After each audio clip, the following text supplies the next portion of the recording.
علیکم ورحمۃ اللہ وبرکاتہ۔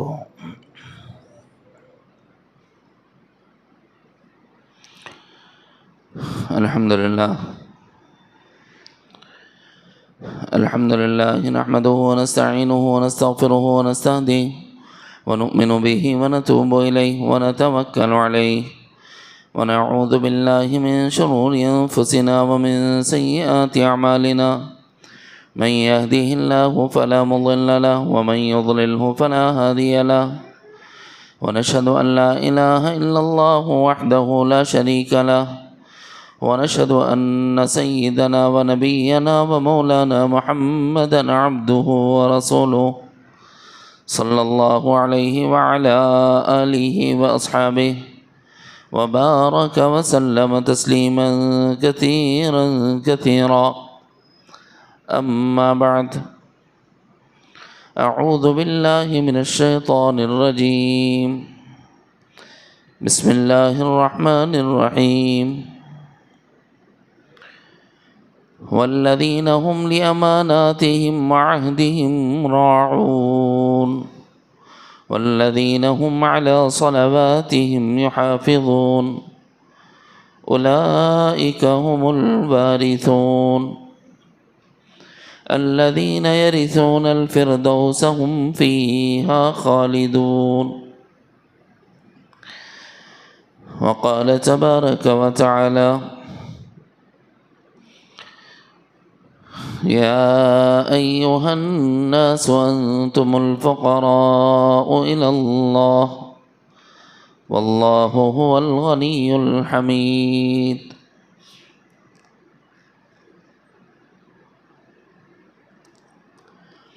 صدق اللہ العظیم۔ برادران اسلام اور دختران ملت،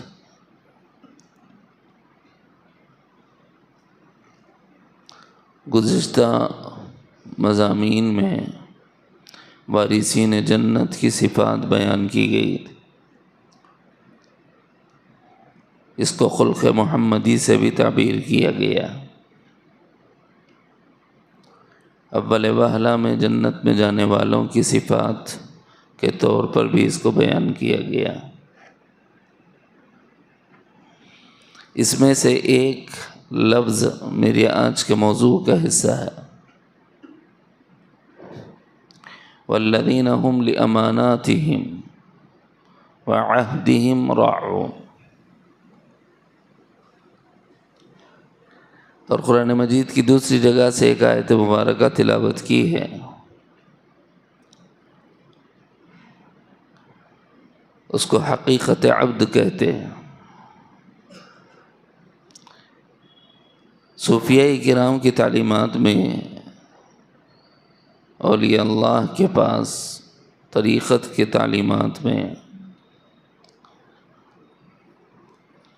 مراتب عبدیت بیان کیے جاتے ہیں۔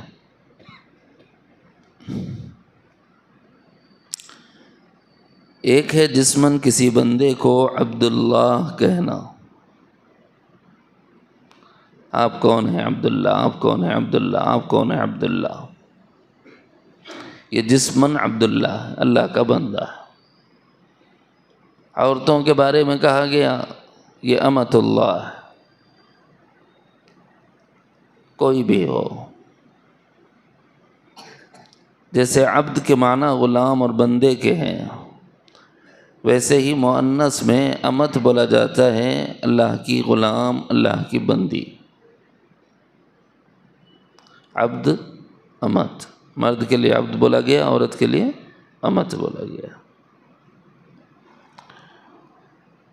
صوفیہ کی تعلیم کی ابتدا کہاں ہوتی ہے؟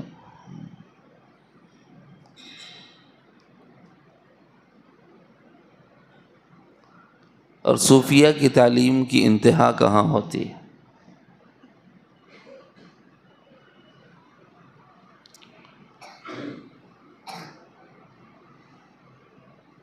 ابتدا حقیقت عبد اور انتہا کمال عبدیت۔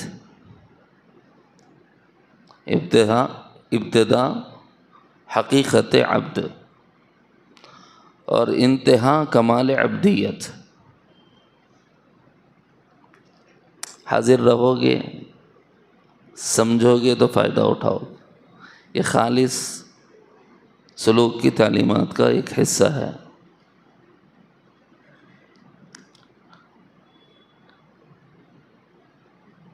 بعض سالکین نے رات میں مجھ سے سوال کیا کہ ولی اللہ بننے کا طریقہ کیا ہے؟ تو جیسے اولیاء لے جاتے ہیں ویسے ہی بتا دینا ہمارا کام. میں نے ان لوگوں کو ایک شعر دیا، میں نے کہا کہ اس کا ترجمہ سناؤ، اگر قریب بھی آ گئے تو میں کل آپ کا موضوع لے لیتا ہوں، تو وعدے کی تکمیل کرو. میں نے شعر کہا تھا ان لوگوں سے کہ بٹھا کر شیخ کو آگے، بنا کر دید کو اپنی. بٹھا کر شیخ کو آگے، بنا کر دید کو اپنی. کہوں مظہر جو پوچھے تیرے روبرو کیا ہے. یہ حضرت صوفی صاحب رحمۃ اللہ علیہ کا ایک شعر تھا. تو ان لوگوں نے تھوڑی بہت کوشش کی قریب پہنچنے کی. تو میں نے سوچا آج کا عنوان تھوڑا سا ولایت رکھتے ہیں. مراتب عبدیت جو بیان کیے جاتے ہیں کہ مرتبہ میں بندہ سب سے پہلے کیا ہے؟ سب سے پہلے بندہ ہے فقیر اللہ. میں بھی فقیر، آپ بھی فقیر.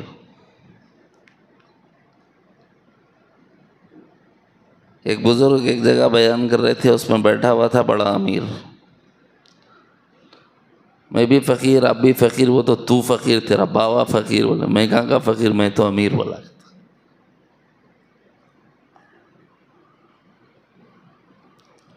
بات سمجھ نہیں آئے گی تو غلط فہمی ہو سکتی ہے. جب سلوک کی تعلیمات میں فقیر کہا جاتا ہے تو مال کے نہ ہونے کو فقر نہیں کہتے، عقل کے نہ ہونے کو فقر کہتے. سمجھ تو صحیح کہ میری حقیقت کیا ہے.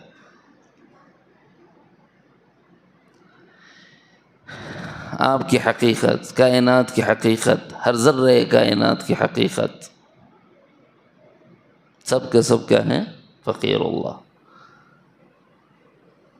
فقیر تو جمادات بھی ہیں، فقیر تو نباتات بھی ہیں، حیوانات بھی ہیں، ملائک بھی ہیں، نوری ناری مخلوق بھی ہیں.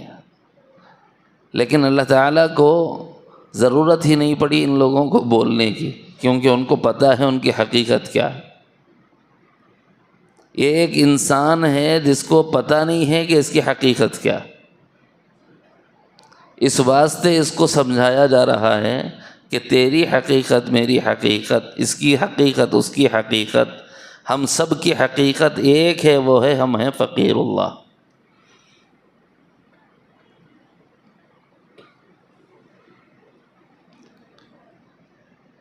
اگر کسی بندے پر اپنا فخر کھلتا ہے، حقیقت سامنے آ جاتی ہے، تو اسی کو حضرت علی رضی اللہ عنہ کی طرف منسوب کر کے فرمایا من عرف نفسہ فقد عرف ربہ. جو اپنے نفس کو پہچان لے گا وہ اپنے رب کو پہچان لے گا. جب تک مجھ پر میرا فخر نہ کھلے، میں چنا اور چنی، اور جب مجھ پر میرا فخر کھل جائے، بھی چوں چرا طاعت حق پر آ جائے گا.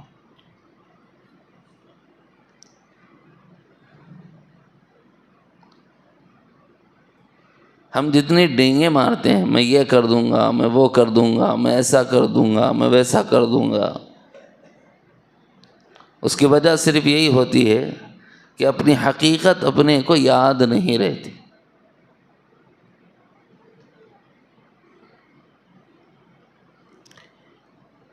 ایک مرتبہ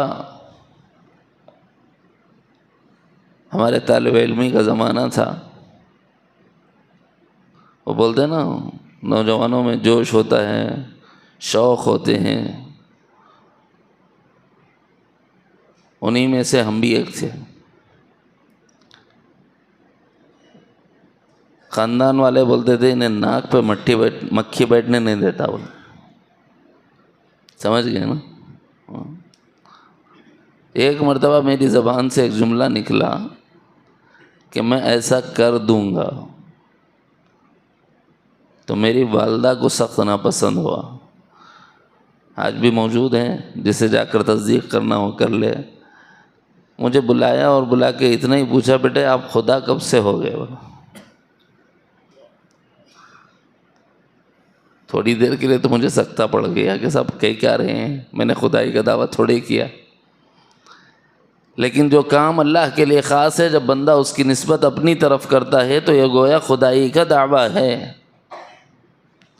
جب بندے پر اپنی حقیقت عیا نہیں ہوتی تب یہ کفر لازم آتا ہے، اس کی زبان سے نکل جاتا ہے کہ میں یہ کروں گا، میں وہ کروں گا، میں ایسا کروں گا، میں ویسا کروں گا، اور انشاءاللہ بھی نہیں بولتا۔ میں ہوں جی، یہ زعم کے الفاظ ہوتے ہیں۔ اس لیے صوفیہ پہلے مرحلے میں اسی انا کو مٹانے کے لیے حقیقت عبد منکشف کر دیتے، کھول دیتے۔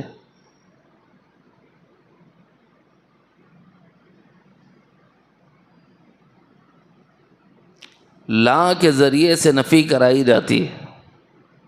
کس چیز کی؟ سلوک میں دو چیزوں کی نفی کرائی جاتی ہے، علم ظاہر میں ایک چیز کی نفی کرائی جاتی ہے۔ علم ظاہر میں کہا جاتا ہے کہ خلق سے الوہیت کی نفی کرنا، یعنی یہ مخلوقات لائق عبادت نہیں ہے۔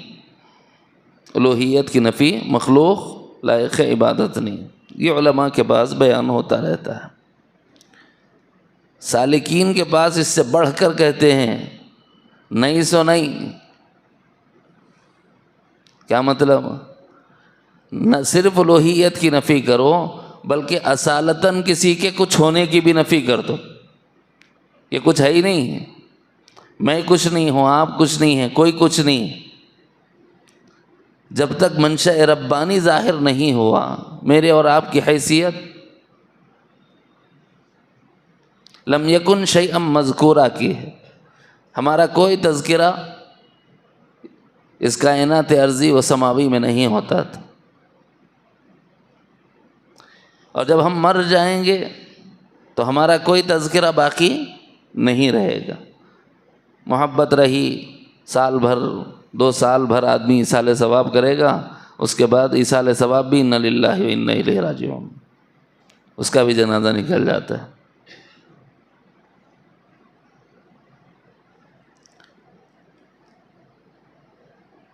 حاضر ہیں ہم؟ اپنے فقر کو سمجھو، میں کیا ہوں، آپ کیا ہیں، میری حقیقت کیا ہے اور آپ کی حقیقت کیا ہے۔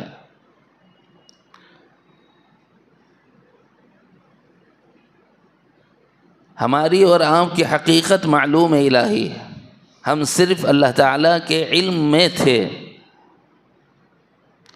اس سے پہلے کچھ بھی نہیں، معلوم تھے۔ جسم نہیں، جان نہیں، اعضاء و جوارح تو بعد کی چیز ہے، کوئی تذکرہ بھی نہیں، کوئی تبصرہ بھی نہیں۔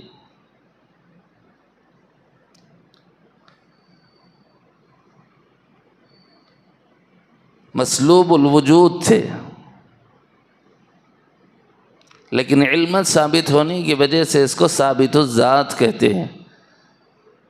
علم الہی میں ذات ثابت تھی ہماری اور آپ کی، اسی لیے کہنے والے نے کہا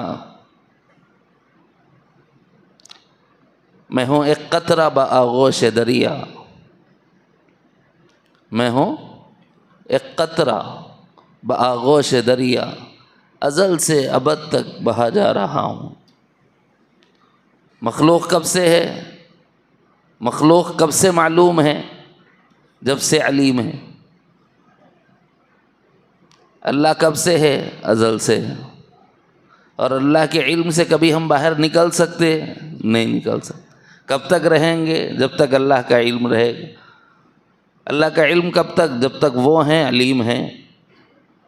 جیسے اللہ کے علم کی کوئی ابتدا نہ انتہا، ویسے ہی معلوم الہی ہونے میں ہماری بھی کوئی ابتدا ہے نہ انتہا۔ اسی لیے شاعر کہتا ہے میں ہوں ایک قطرہ بآغوش دریا۔ آغوش دریا سمندر علم الہی کا، اس میں معلومات میں سے ایک ادنا معلوم ہوں۔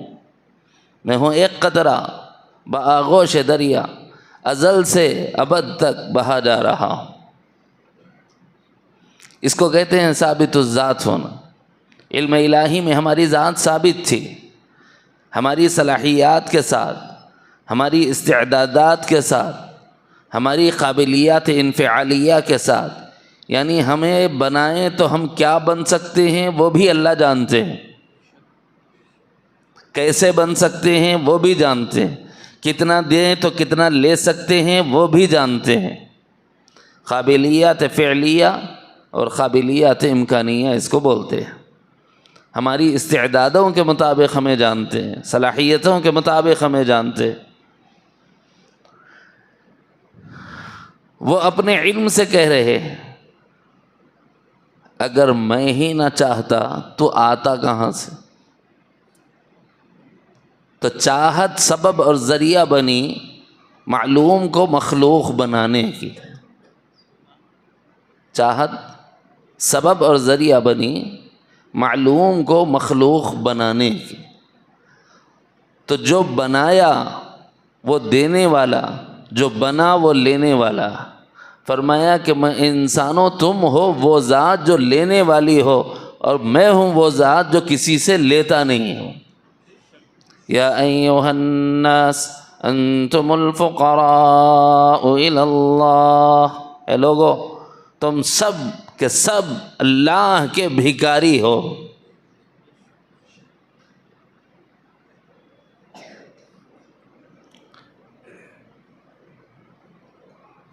امی ابا نے شادی کی، اظہار انسیت فرمایا، اللہ رب العزت نے گھر میں خوشیاں عطا فرمائیں، آنگن میں کلکاریاں کھیلنے لگیں۔ یہ تو بعد میں ہم خوش ہو رہے ہیں میرا بیٹا ہو، اللہ بول رہے ہیں تیرا ہونے سے پہلے میرا ہے، اس لیے پیدا ہوتے اللہ اکبر اس کے کان میں بول لوں۔ کیوں؟ تیرا بعد میں ہے، میرے بنانے سے ہے۔ میں نہ بناتا تو باپ ہی نہ بنتا، میں نہ بناتا تو ماں ہی نہ بنتی۔ مردوں سے بھی کہا گیا، عورتوں سے بھی کہا گیا تم چاہتے ہو تو اولادیں نہیں ہوتی۔ نہیں دیکھتے کائنات میں انسانوں کو، کوئی بچوں کے لیے ترس رہا ہے لیکن اولاد نرینہ حاصل نہیں، اور کوئی بچیوں کے لیے بے قرار ہے لیکن انہیں اولاد اناث حاصل نہیں، اور کوئی کہہ رہا ہے دو میں سے ایک بھی مل گیا تو بس ہے، اسے تو وہ بھی حاصل نہیں۔ اور کوئی تو ایسا ہے کہ فضل خداوندی شامل حال ہے، بچے بھی عطا ہیں اور بچیاں بھی اللہ نے عطا فرما رکھی ہیں۔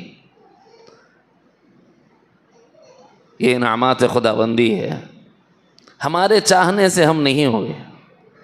تو پتہ یہ چلا کہ ہمارے وجود میں آنے کے لیے نہ باپ اصل ہے نہ ماں اصل ہے، اللہ کی چاہت اصل ہے۔ ایسے بہت سے باپ ہیں، باپ نہیں ہیں، چاہت تو رکھتے ہیں باپ بننے کی مگر آرزو اور تمنا پوری نہیں۔ بنے ہیں ان کے بنانے سے بنے،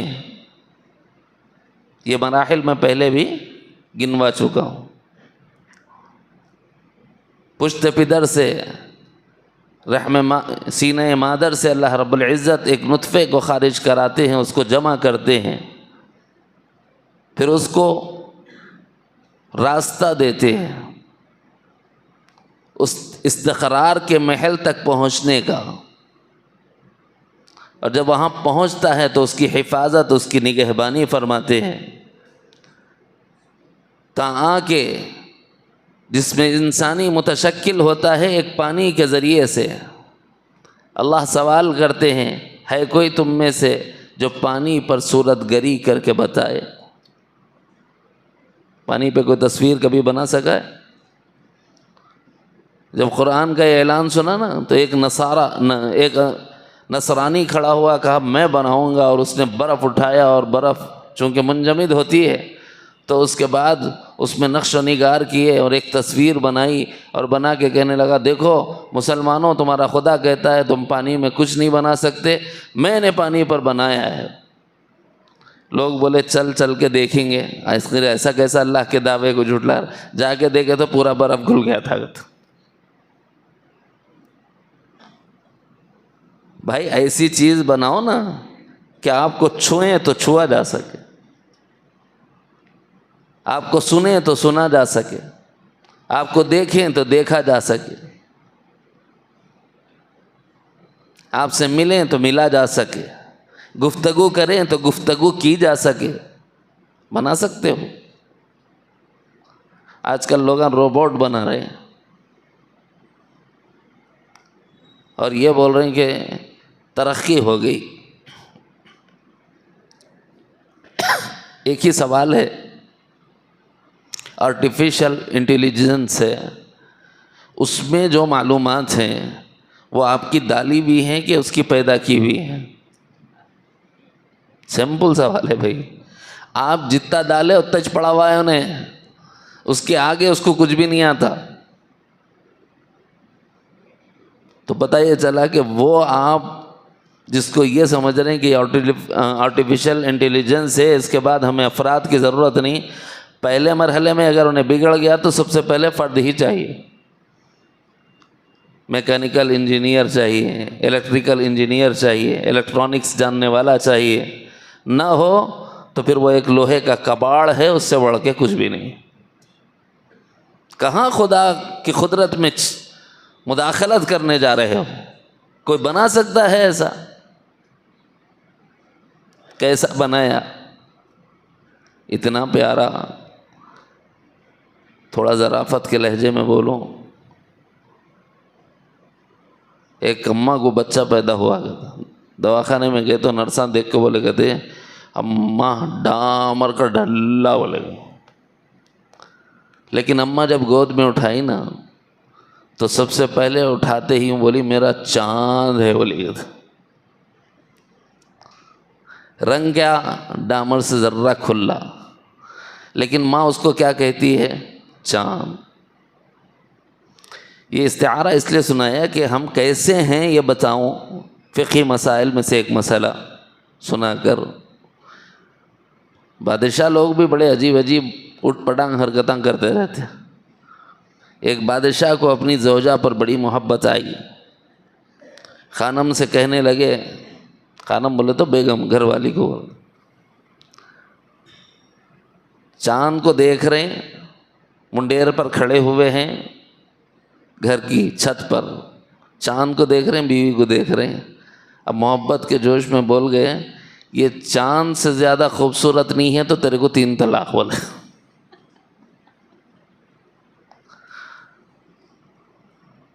ایک کے پاس گئے، دوسرے کنے گئے، تیسرے کنے گئے، چوتھے کنے گئے، جا کے پوچھے مفتی صاحب کیا تو بھی حل مسئلہ بادشاہ کیا ہے؟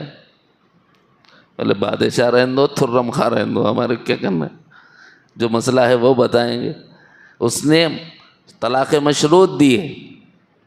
طلاق یہ کہ اگر چاند سے خوبصورت نہ ہو تو طلاق، تو چاند سے زیادہ خوبصورت تو آج تک کوئی بھی نہیں شمار کیا گیا ہے سوائے امام الانبیاء سید عالم جناب محمد الرسول اللہ صلی اللہ علیہ وسلم کے، کہ آپ کو چاند سے بھی زیادہ حسین شمار کیا گیا، بلکہ چاند کو چاندنی سرکار کی خیرات ہے۔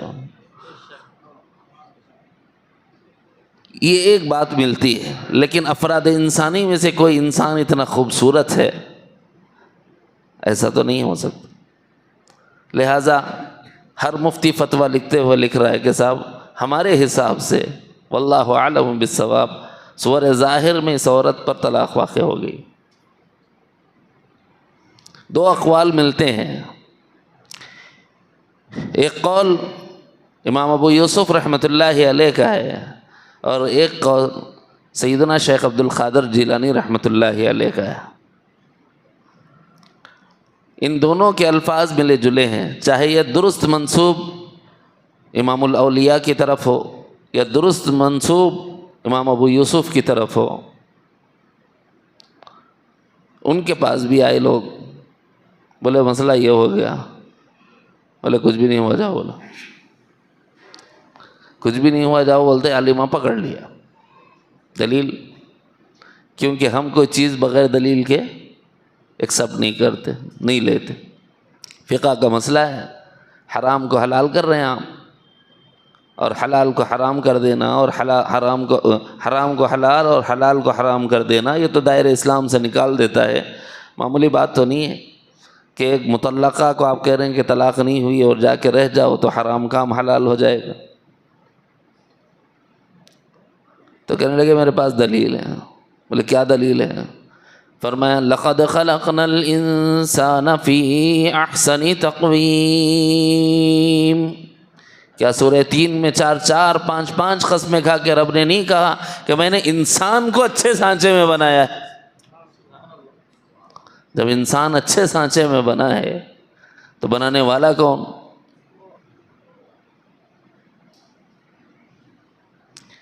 هو الذی یصورکم فی الارحام کیف یشاء۔ رحم مادر میں پانی کے خطرے پر تیری صورت گری کی ہے، یہ نقش و نگار چہرے کے وہیں بنائے۔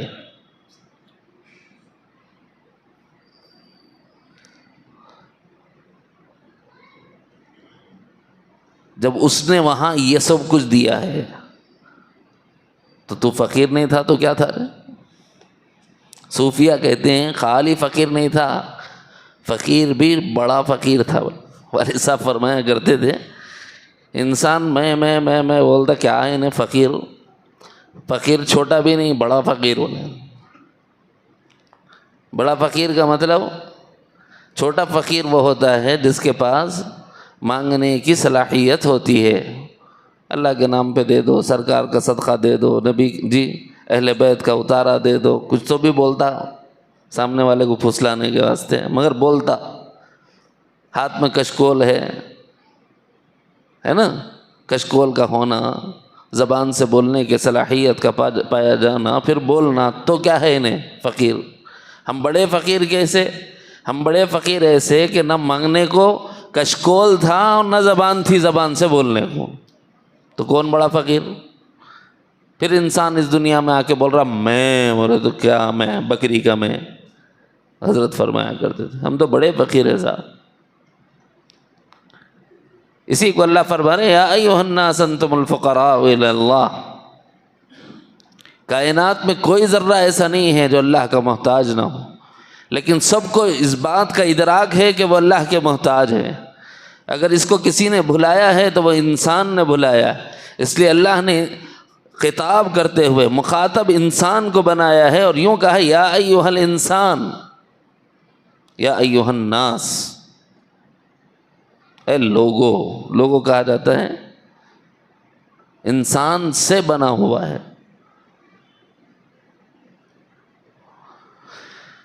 اے لوگو، تم سب کے سب اللہ کے محتاج اور بھکاری اور فقیر ہو۔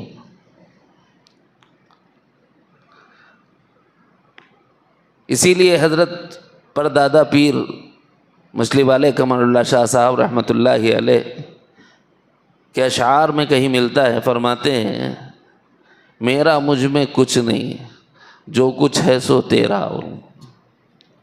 میرا مجھ میں کچھ نہیں، جو کچھ ہے سو تیرا، تیرا تیرے کو سونپ نہیں، کیا جاتا میرا۔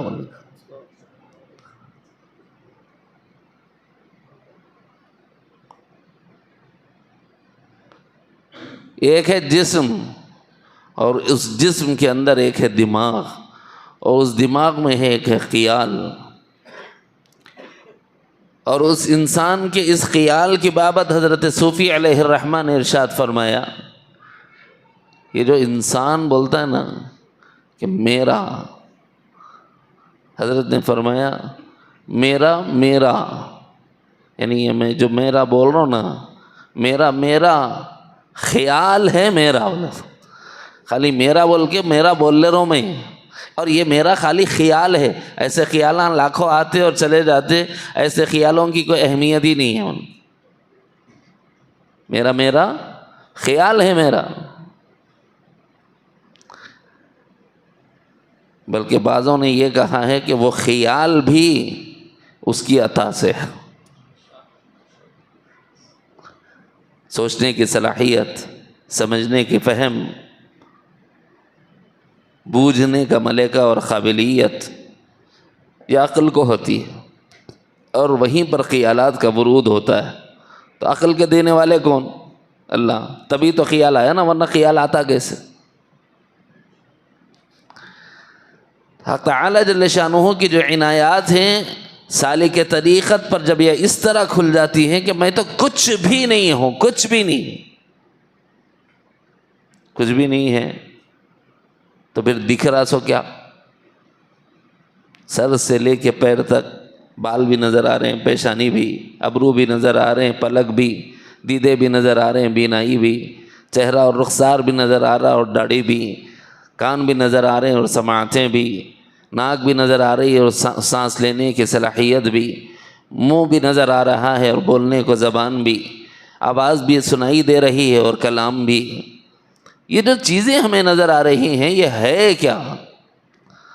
تب فقیر اللہ سمجھتا ہے کہ یہ میرا نہیں ہے، یہ اللہ کا ہے. تو جس کا ہے اس کا بولنا یہ ہے امانت، جس کا ہے اس کا بولنا امانت. اس کو استرداد امانت کے نام سے سمجھاتے ہیں. جس کی ہے اس کی طرف لوٹاؤ. میرا جسم نہیں تھا، کس نے دیا؟ اللہ. مجھے جان نہیں تھی، کس نے دی؟ اللہ نے.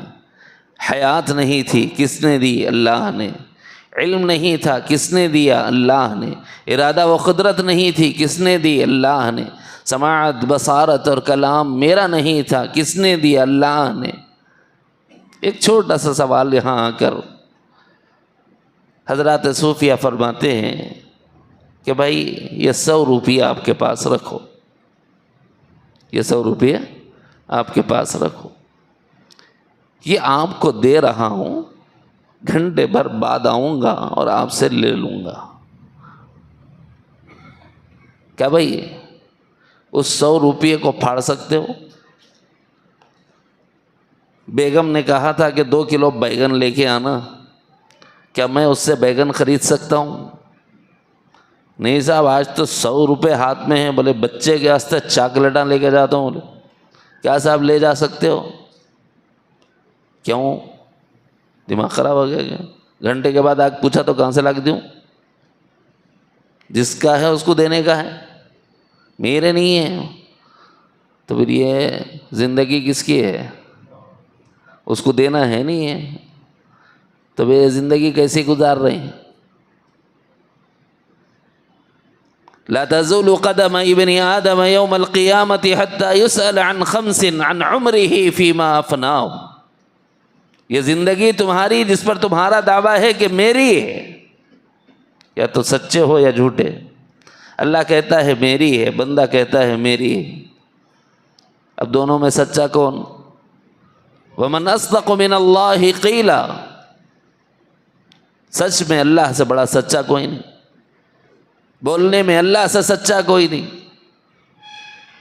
جب اللہ سچا تو ہم کیا ہو گئے؟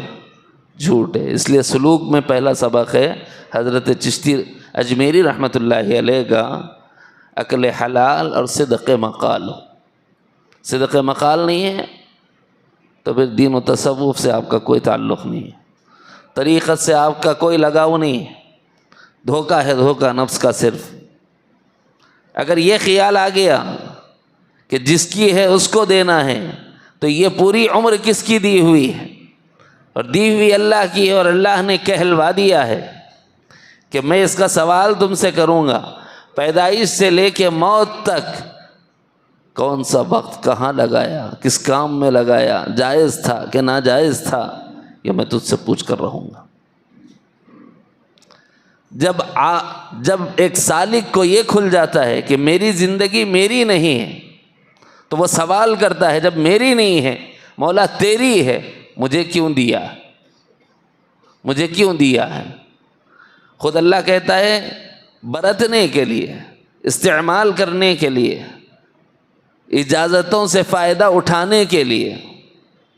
اللہ اجازتوں سے فائدہ کیسے اٹھاؤں، کیسے برتوں، کیسے استعمال کروں؟ اللہ نے فرمایا محمد الرسول اللہ، میری امانت مجھ تک پوری دیانت سے لوٹانا چاہتا ہے، زندگی بمطابق مصطفیٰ صلی اللہ علیہ وسلم بنا لے، زندگی تیری بندگی ہو جائے گی۔ یہاں تک کہ صوفیہ نے فرمایا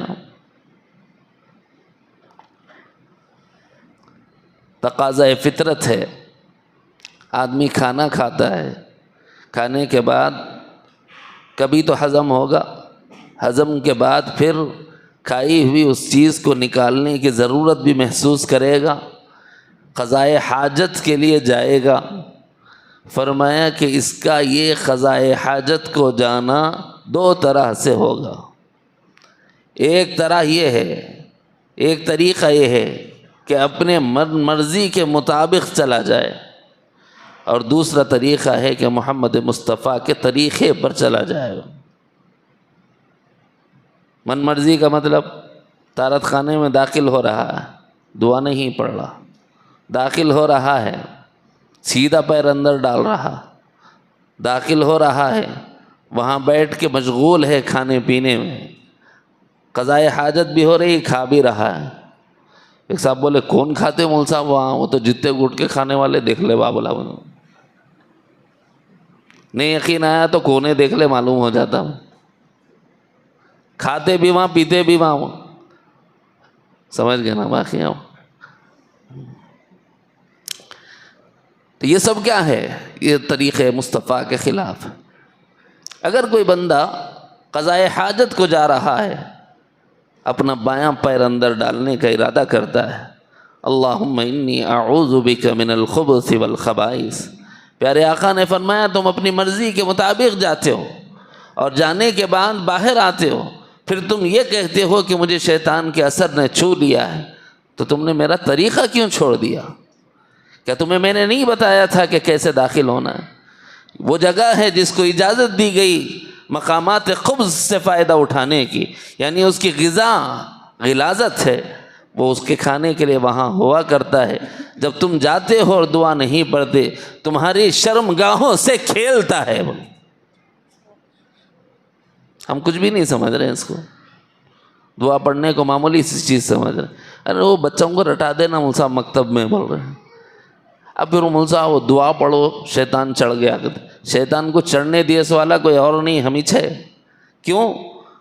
قضائے حاجت کو جاتے ہوئے دعا نہیں پڑھی، اس لیے شیطان کو اجازت حاصل ہوگی۔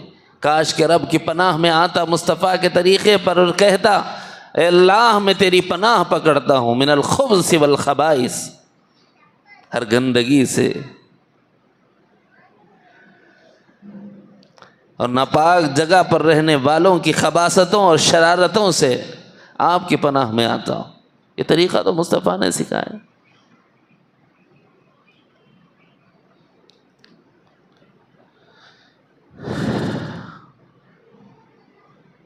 اتنا کثرت سے اللہ کا ذکر کرو، اتنا کثرت سے کرو کہ کوئی لمحہ غفلت میں نہ گزرے، لیکن کیا قضائے حاجت کو جا کر ذکر کر سکتے ہیں؟ نہیں کر سکتے۔ اتنا بڑا گناہ کیا کہ اتنی دیر اللہ سے غافل رہے، لہٰذا باہر نکلتے ہوئے پہلے کہو غفرانک، اس گناہ پر معافی مانگتا ہوں کہ تجھے بھول گیا ہوں، اس گناہ پر معافی مانگتا ہوں کہ اس جگہ تیرا نام مبارک نہیں لے سکتا تھا۔ دعا ہے نا نکلتے ہوئے، پھر اللہ سے شکرانہ ہے، الحمدللہ الذی اذہب عنی الاذی وعافانی، اللہ آپ کی تعریف، آپ کا شکر۔ کیوں؟ جتنے لوگ ہیں، ڈاکٹر کہتا ہے کہ صاحب ان کے غدود بڑے ہو گئے ہیں، اب پیشاب پورا ایک وقت میں خارج نہیں ہوتا، آپریشن کی ضرورت ہے تو کرا لیتے کہ نہیں کرا لیتے؟ کرانا پڑتا ہے، مجبوری ہے، منع نہیں ہے۔ لیکن اللہ بغیر کسی علاج کے ہمیں اس ابتلا سے نکال رہے ہیں اور عافیت دے رہے ہیں، تو کیا اس کا شکر نہیں ادا کرنا چاہیے؟ اس لیے نبی نے فرمایا جب نکلو تو یوں کہو غفرانک، اس قطع پر معافی کہ تیرا نام نہ لے سکا احترام کی وجہ سے، لیکن شکر تیرا کہ اس کے باوجود تو نے مجھے عافیت دے دی۔ اگر قضائے حاجت سے فارغ ہونے کی صلاحیت معدوم ہو جاتی تو میں اسی ٹوکرے کو لے کر کہاں پھرتا، اور اس تکلیف کو لے کر کہاں پھرتا۔ کسی آدمی کا صرف پیشاب رک جائے اور ضرورت رک جائے، پھر اس کو دیکھو کیا حال ہوتا ہے، پیٹ پھولنے لگ جاتا ہے، سانس رکنی شروع ہو جاتی ہے، سینے میں گھٹن محسوس ہوتی ہے، کسی سے بات کرنے کو جی نہیں چاہتا، یہاں تک کہ کوئی سلام کرے تو جواب دینے کو جی نہیں چاہتا۔ کیوں؟ جو چیز داخل ہو گئی، نکلنا تھا نہیں نکلی، بس اتنا ہی ہے۔ تو اس پر اللہ کا شکر، یہ کیا ہے؟ امانت کا صحیح استعمال۔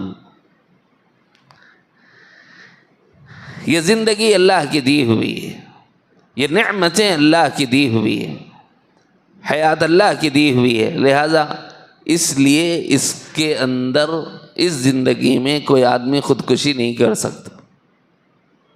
خودکشی کیوں حرام ہے؟ کیا تم نے اپنی جان خود بنائی؟ نہیں بنائی تو تمہیں یہ حق کس نے دیا کہ تم اپنے کو مارو؟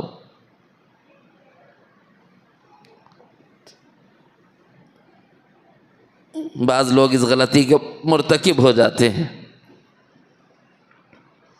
تو والد صاحب اکثر فرمایا کرتے تھے اس طرح کے تنگ لوگوں کو تنگی سے نکالنے کے لیے تنگ آ کے دنیا سے کہتے ہو کہ مر جائیں گے۔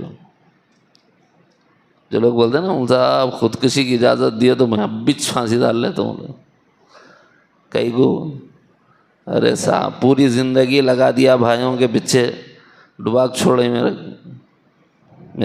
میرے سامنے ہوا تو قصہ سنا رہا ہوں آپ کو۔ ایک صاحب سعودی عرب میں تھے، ہر مہینہ بلا ناغہ اعتماد کر کے اپنے بھائیوں کے اکاؤنٹ پر کبھی 80، کبھی 90، کبھی 1 لاکھ، کبھی 1.25 لاکھ بھیجتا گیا 25 سال لگاتار۔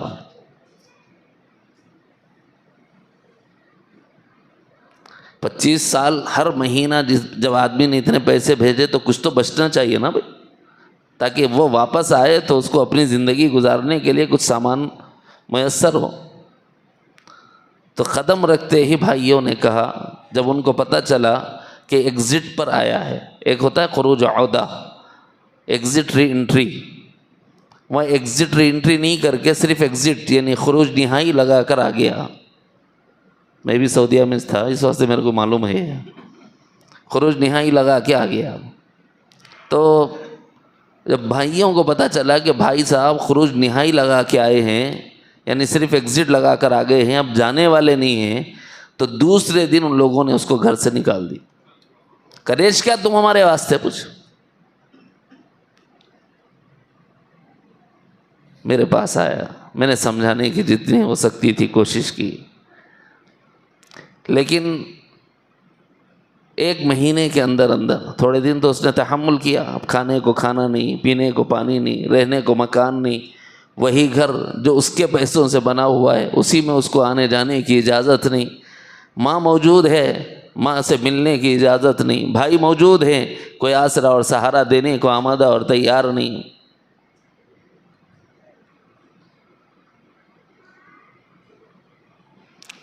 تو بالآخر 1 مہینے کے بعد اس شخص نے پھانسی ڈال لی، خودکشی کر لی۔ پھانسی لینے کے لیے بھی گھر میسر نہیں آیا، لائٹ کے کھمبے کو رسی ڈال کے اپنے کو ہلاک کر لی۔ یہ کوئی خوبی اور کمال نہیں ہے، مایوسی کفر ہے۔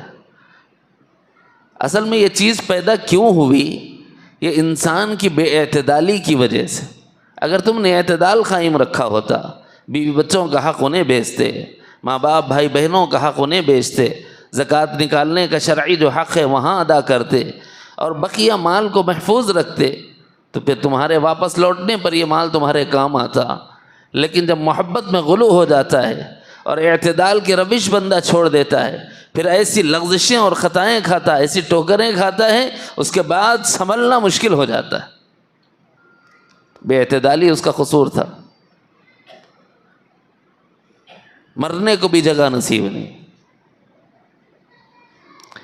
الغرض تنگ آ کے دنیا سے کہتے ہیں مر جائیں گے، حضرت فرماتے تھے مر کے بھی چین نہ پایا تو کدھر جائیں گے؟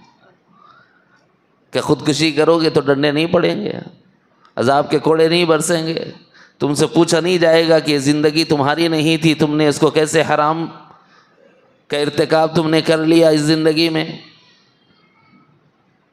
اس لیے بھائی یہ زندگی امانت ہے، اعتدال اختیار کرو تو عافیت میں رہو گے، حد سے زیادہ نہ غم ہو نہ پیار۔ ابھی حضرت کی نظم آپ حضرات سن رہے تھے، وہاں اعتدال کی تعلیم ہے۔ یہ دنیا ہے نا پائیدار، ہے نہ دنیا کا کچھ اعتبار، دوست میرے دھوکہ نہ کھا، چند روزہ ہے باغ و بہار۔ یہ آئے ہیں مگر اللہ کے دینے سے آئے ہیں، تھوڑے دن کے لیے ہے پھر چلے جائیں گے۔ یہ جو آ کر جانے کا لمحہ ہے یہ ہمارا نہیں ہے، یہ اللہ کی امانت ہے۔ اس زندگی کو بندگی بنا لو۔ کیسے بنائیں؟ ایک ہی راستہ ہے، محمد الرسول اللہ، آقا کے طریقے پر آ جاؤ، زندگی بندگی بن جائے گی۔ یہاں تک کہ قضائے حاجت کو جاؤ مصطفیٰ کے طریقے پر، تو قضائے حاجت کو جانا بھی عبادت ہے۔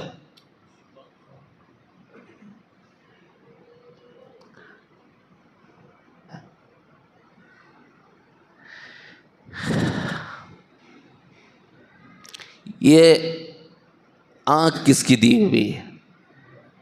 اللہ کی۔ تو اللہ کا منشا اس پہ نافذ ہے۔ اللہ کا منشا دو اعتبار سے نافذ ہے۔ ایک اعتبار سے اللہ کا حکم یہ ہے کہ یہ نعمت مجھے ملتی رہے، یہ حکم چل رہا ہے اللہ کا، تو مجھے مل رہی ہے۔ جس وقت اللہ نے اپنا حکم روک لیا اس وقت بینائی ختم ہو جائے گی۔ لیکن دوسرا حکم بندے کو یہ ہے کہ تو اپنی نگاہوں کی حفاظت کر لے، یہ اللہ کا حکم ہے۔ آنکھ کس کی ہے؟ اللہ کی۔ اللہ نے کہا کہ قل للمؤمنین یغضوا من ابصارہم، اپنی نگاہوں کو جھکائیں۔ مرد بھی جھکانا نہیں، عورتیں بھی جھکانے کا ہے۔ وقل للمؤمنات یغضضن من ابصارہن، نہ مرد کی استثنائیت ہے نہ عورت کی استثنائیت ہے۔ کیا مرد ہو عورتوں سے حیا کرو، کیا عورتیں ہوں مردوں سے حیا کرو، اپنی نگاہوں کو جھکائے رکھو۔ ایک خاتون لبرل کہنے لگی پردہ تو دل کا پردہ ہے، آنکھوں کا کیا پردہ؟ تو ٹھیک ہے، دل کا پردہ تمہارا دل صاف ستھرا، میں ایک آدمی کو بولتا ہوں سامنے تمہارے کپڑے اتار دو بول کے، کیا خیال ہے؟ دماغ خراب ہے کیا؟ آنکھوں کو دکھتا نہیں، اس واسطے آنکھوں کا پردہ ہے۔ سمجھانے کے لیے کبھی بولنا پڑتا ہے، کرتے ویسا نہیں ہے۔ بھائی آنکھوں کا پردہ کیوں؟ اللہ کا حکم ہے اس لیے۔ کیوں اللہ نے حکم دیا؟ کیونکہ یہ ان کی دی ہوئی نعمت ہے، ان کو دیکھنا ہے تو نگاہیں پاکیزہ لے جاؤ۔ ہر امتی کی آرزو، ہر امتی کی تمنا کیا ہے؟ ایک بار آقا کی زیارت ہو جائے، ایک بار کاش آقا کی زیارت ہو جائے۔ کیا یہ آرزو ہمارے دل میں نہیں؟ کیا یہ تمنا ہمارے دل میں نہیں؟ ذرا سکے کا رخ بدلو، سوچو کیا میری نگاہیں مصطفیٰ کو دیکھنے کے قابل ہیں؟ کیا یہ نگاہیں آقا کو دیکھنے کے لائق ہیں؟ غور کرو تو پتہ چلے گا کہ یہ نگاہیں اتنی پراگندہ ہو گئی ہیں کہ نبی پاک جیسی پاکیزہ ذات کو اللہ دکھانا ہی نہیں چاہتا۔ اگر پیارے آقا کو دیکھنا ہو تو نگاہیں ایسی پاکیزہ رکھو کہ اللہ جب چاہے تمہیں دکھا دے۔ اللہ کا دیدار کرنا ہو تو نگاہیں پاکیزہ رکھو، پاکیزہ ذات پاکیزہ نگاہوں کو دکھائی دے۔ اسی لیے اس نے کہا ہے ان السمع والبصر والفؤاد کل اولئک کان عنہ مسئولا. میرے جی میں آیا فون دیکھ لوں، دیکھ لیا، برہنہ تصویریں دیکھی، ویڈیوز دیکھے، نامحرم عورتوں کو دیکھا، بے لباس بھی دیکھا، تھوڑی دیر کی آنکھوں کی لذت ضرور حاصل ہو گئی ہوگی، لیکن نگاہیں اتنی پراگندہ ہو گئیں کہ اب یہ نگاہیں مصطفیٰ کو دیکھنے کے قابل نہیں، اور یہ نگاہیں اللہ کے دیدار کے قابل نہیں ہیں، اور یہ نگاہیں جس کا تو بے محابہ استعمال کر رہا ہے، تیرا کیا گمان ہے کہ کیا اللہ اس کے بارے میں تجھ سے نہیں پوچھے گا؟ نا، قرآن کہہ رہا ہے کہ میں نے دیا ہے، اگر اس کو پاک نہیں لوٹاؤ گے پھر پوچھا جائے گا. کان عنہ مسئولا، پوچھا جائے گا ان کے بارے میں. اب پھر ان کی مرضی ہے، چاہے معاف کریں چاہے نہ کریں. جب پوچھتا ہے بندہ، پوچھنے کے بعد اختیار ہوتا ہے، خطا چھوٹی ہے کہ بڑی ہے، قابل معافی ہے کہ ناقابل معافی ہے. اگر قابل معافی ہے ہو سکتا ہے اللہ درگزر فرمان، اور اگر گناہ ناقابل معافی ہو جائے تو پھر اسی پہ گرفت ہو جائے گی. اور ہم نے بصارت کو بہت چھوٹی نعمت سمجھا ہوا ہے. نعمت تو سمجھے ہوئے نہیں ہے، میرے آنکھاں میری مرضی ہو رہا ہے، بلکہ اتنا دیکھ رہے ہیں اتنا دیکھ رہے ہیں. جس ڈاکٹر کرنے جاتا ہوں آنکھوں کے، ڈاکٹرز یہ کہہ رہے ہیں کہ مول صاحب آج سے پہلے ہم لوگوں کی اتنی انکم نہیں تھی، لاک ڈاؤن سے پہلے ہم لوگوں کی اتنی انکم نہیں تھی، ہمارے کو سالا کوئی گھاس نہیں ڈالتا تھا، 10-20 نمبران دے دے کے گھر کو چلے جاتے تھے دیکھ لے کے.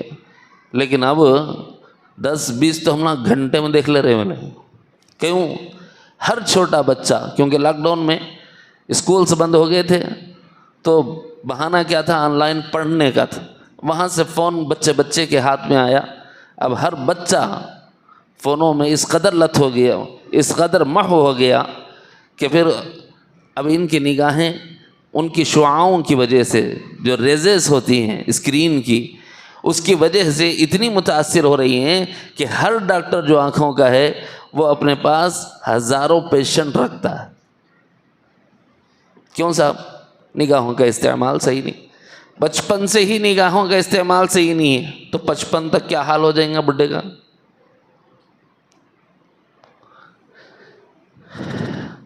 کیا کان ہو، کیا زبان ہو، کیا ہاتھ پیر ہوں. اب اس کو تطبیق دے لیجئے، کیونکہ سمجھانے کے لیے 1-2 مثالیں کافی ہو جاتی ہیں. حیات ہماری نہیں، سماعت ہماری نہیں، بصارت ہماری نہیں، کلام ہمارا نہیں، تو ہے کس کا؟ یہ ہے استرداد امانت. لوٹاؤ اللہ کی طرف کہ یہ اللہ کا ہے، میرا نہیں. اللہ کا ہے، کیوں دیا؟ برتنے دیا. کیسے برتوں؟ اس لیے محمد الرسول اللہ دیے ہیں کہ اپنی زندگی کو جناب رسول اللہ صلی اللہ علیہ وسلم کے طریقے کے مطابق گزار. جب بندہ یہ کرتا ہے تو اس کو کہتے ہیں امین اللہ، یہ اللہ کی امانتوں کی رعایت کرنے والا. گزشتہ مجلس میں نے کہا نا، والذین هم لاماناتهم وعہدهم راعون. وارثین جنت کی صفات کیا ہیں؟ وارثین جنت کی صفت یہ ہے کہ وہ امانتوں کی رعایت کرتے ہیں، یعنی امانت میں خیانت نہیں کرتے، دیانت کے ساتھ، پوری امانت داری کے ساتھ جس کی امانت ہے اس کی طرف اس کو لوٹاتے ہیں. یہ ہوتی ہے اولیاء کی صفت. کیوں؟ اب یہ امین اللہ ہو گئے، اب یہ اللہ کی امانتوں کو سمجھ گئے، اور اللہ کی امانتوں کو اللہ کے منشے کے مطابق حضور کے طریقے پر استعمال کرنے اور برتنے لگ گئے ہیں.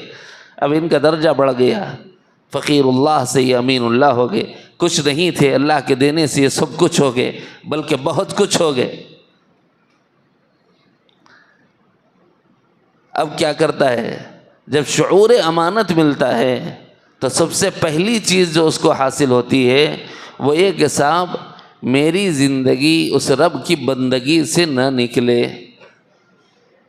میری زندگی اس کی بندگی سے نہ نکلے. اسی کو حدیث قدسی میں نبی رحمت صلی اللہ علیہ وسلم نے ارشاد فرمایا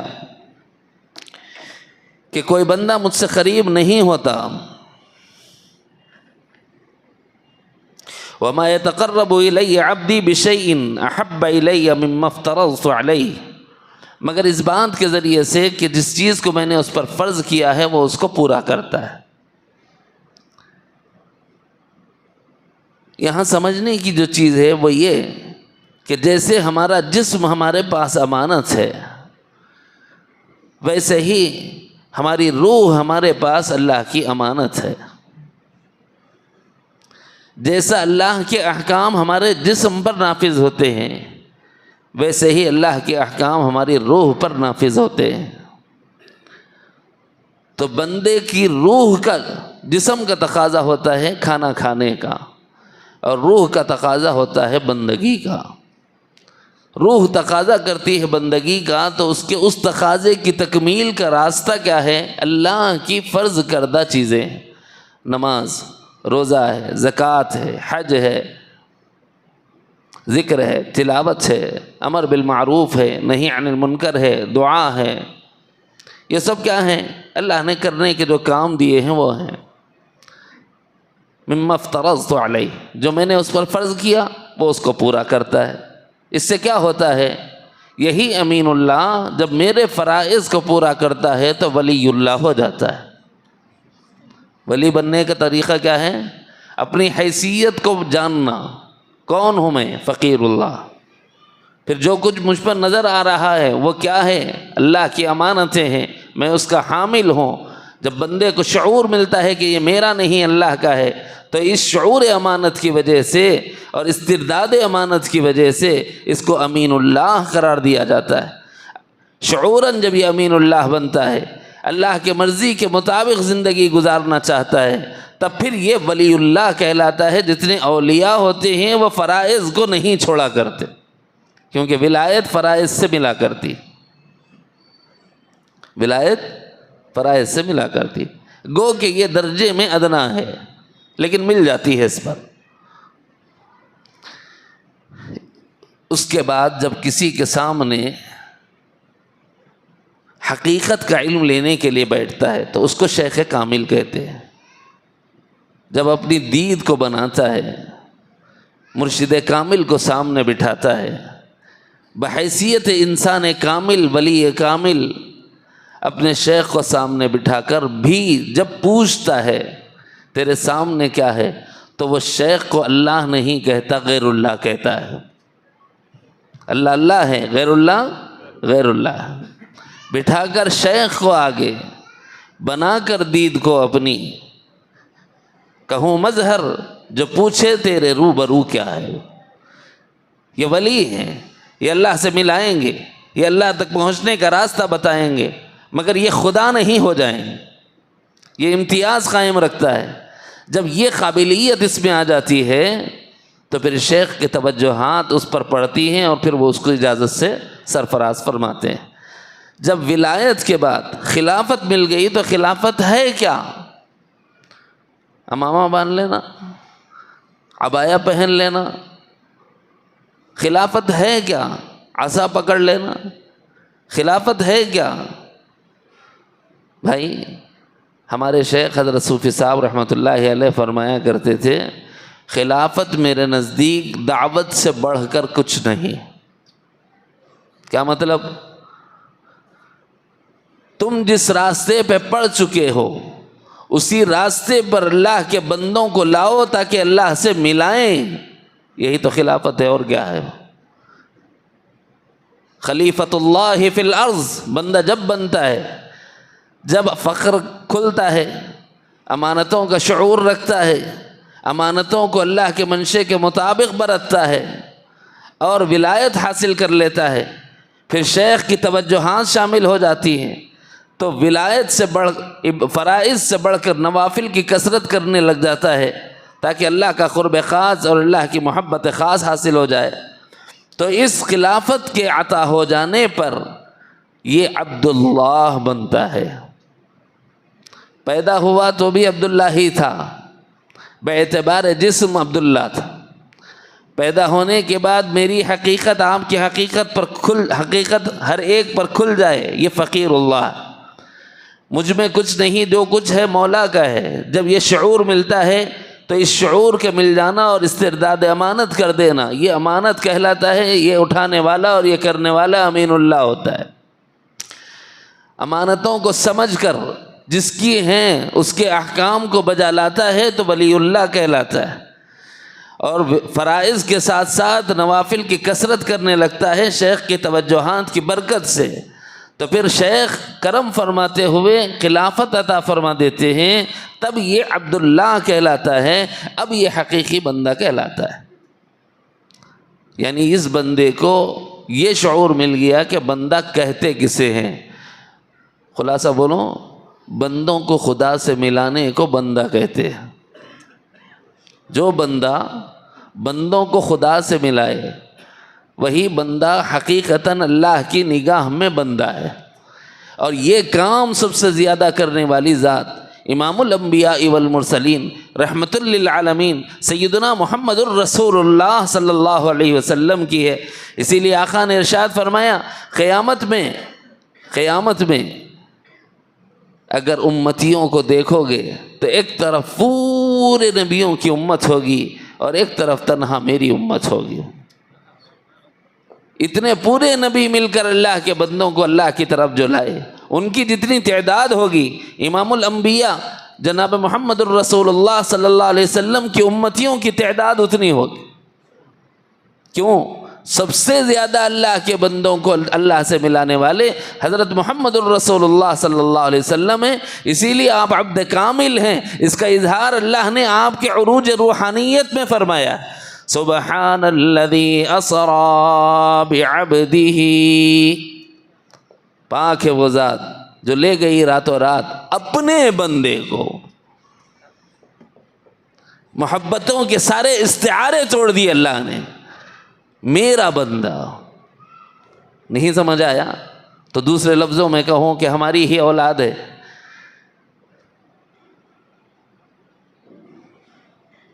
اگر نافرمان ہے کیا بولتے ہیں؟ ارے کیسا پیدا ہو گیا کہ صاحب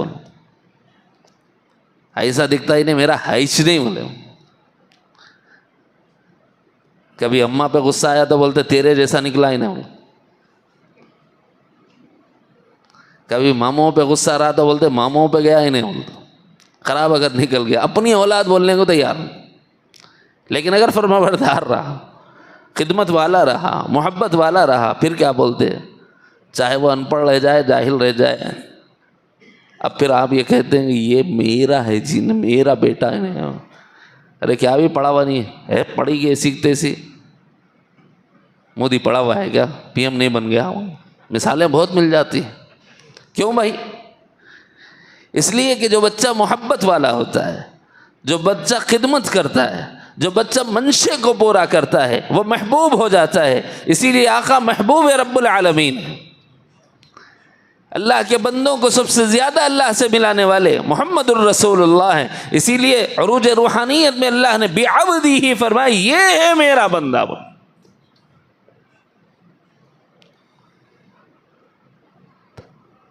یاد رکھیں گے انشاءاللہ۔ فقر مراتب عبدیت میں پہلا مرتبہ فقر کا کھلنا ہے، مراتب عبدیت میں دوسرا مرتبہ امانت کا شعور ملنا، نیز اس میں دوسرا کام کرنا ہوتا ہے استرداد امانت، جس کی امانت ہے اس کی طرف لوٹانا۔ تیسرا مرتبہ مراتب عبدیت میں ولایت، کیا مطلب ہے؟ جس نے مجھے سب کچھ دیا اس کا حکم نہ ٹالوں، اس کے فرائض کو پورا کروں، بلکہ وہ جس سے مجھے اپنے قریب کر لے وہ کام بھی کروں، نوافل کی کثرت۔ یہ بھی حدیث قدسی میں ہے، فرائض کے ذریعے سے پہلے میرے قریب ہوتا ہے، پھر نوافل کی کثرت کے ذریعے سے مجھ سے قریب ہوتا ہے۔ ولایت، جب یہ کیفیت شیخ پر کھلتی ہے، اشارہ ربانی کو پاتا ہے، پھر اجازت دیتا ہے، اس کو کہتے ہیں خلافت۔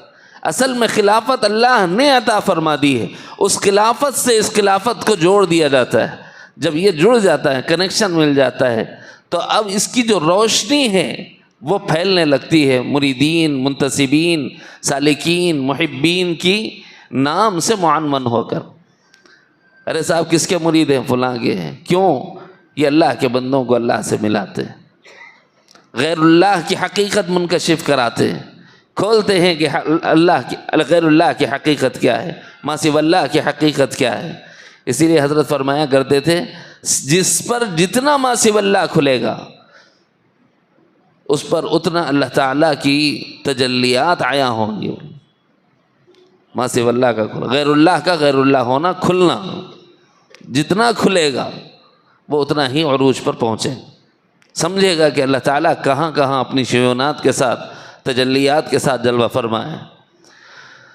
تو یہ اعتبارات عبدیت آج عنوان بنا کر ایک 4-5 باتیں عرض کی گئی ہیں۔ حقیقی عبداللہ بننے کی فکر کرو۔ ہم جسماً عبداللہ ہیں لیکن روحاً ہمیں عبداللہ بننے کی ضرورت ہے۔ فخر، امانت، ولایت اور خلافت کے ذریعے سے اللہ کے حقیقی بندے بننے کی فکر اپنی زندگی میں لانا اور اس کے مطابق اپنے آپ کو چلانا، اس کی فکر کرنے کی ضرورت ہے۔ اللہ مجھے اور آپ کو علم نافع، فہم سلیم اور عمل صالح کی توفیق عطا فرمائے۔